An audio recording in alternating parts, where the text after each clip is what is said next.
నమో శ్రీనివాసాయ నమః, నమో వెంకటేశాయ నమః. అందరికీ నమస్కారం అండి. ప్రతిరోజు రాశి ఫలితాలు తెలుసుకోవడానికి ఇంకా మన ఛానల్ సబ్స్క్రైబ్ చేసుకోకపోతే ప్లీజ్ సబ్స్క్రైబ్ చేసుకోండి. లైక్ చేసి మీ పూర్తి సపోర్ట్ మన శ్రీనివాస ఛానల్ కి ఇవ్వండి.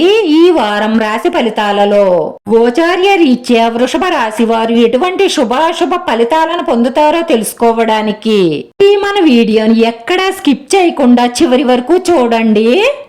ఈ రాశివారు స్త్రీల పట్ల చాలా అంటే చాలా జాగ్రత్తగా ఉండాలి. ఎందుకంటే ఈ రాశి వారికి ఎక్కువగా స్త్రీల వల్లే సమస్యలు వస్తాయి కాబట్టి చాలా అప్రమత్తంగా ఉండాలి. కుటుంబంలో సంతోషం ఉంటుంది, కానీ చిన్న చిన్న సమస్యలనే పెద్ద గొడవలుగా చేసుకోకండి. స్త్రీజన సహాయంతో గట్టి పోటీని ఎదుర్కొని విజయం సాధిస్తారు.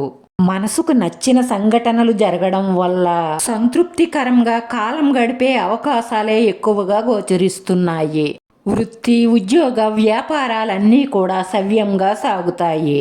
పనివారి, మీ తోటివారి సహాయ సహకారాలతో మీ ముఖ్యమైన పనులన్నీ పూర్తవుతాయి. అధికారుల అండదండలతో అభివృద్ధిని సాధిస్తారు. నూతన కార్యక్రమాలు మొదలు పెడతారు. సోమరితనాన్ని విడిచిపెట్టి కష్టపడి పని చెయ్యడం వల్ల నూతన అవకాశాలను అందిపుచ్చుకుంటారు.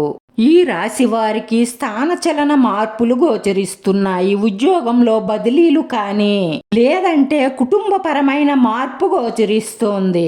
ఈ రాశి వారు ఏదైనా ముఖ్యమైన పని చేపట్టే ముందు కుటుంబ సభ్యులతో బాగా ఆలోచించి నిర్ణయం తీసుకోవడం వల్ల ఎక్కువ శుభ ఫలితాలు ఉంటాయి.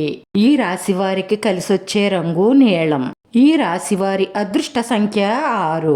ఈ రాశివారి పరిహారంలో సూర్య ఆరాధన, సూర్య నమస్కారం, సూర్య ఉదయ పారాయణం చేయడం వల్ల మనసులో ఉన్న మంచి సంకల్పాలన్నీ నెరవేరి ఆయుర ఆరోగ్యాలతో మనశ్శాంతిగా ప్రశాంతంగా జీవిస్తారు. మన శ్రీనివాస ఛానల్ ఆదరించండి. అందరికీ ధన్యవాదాలండి. నమో వెంకటేశాయ నమః.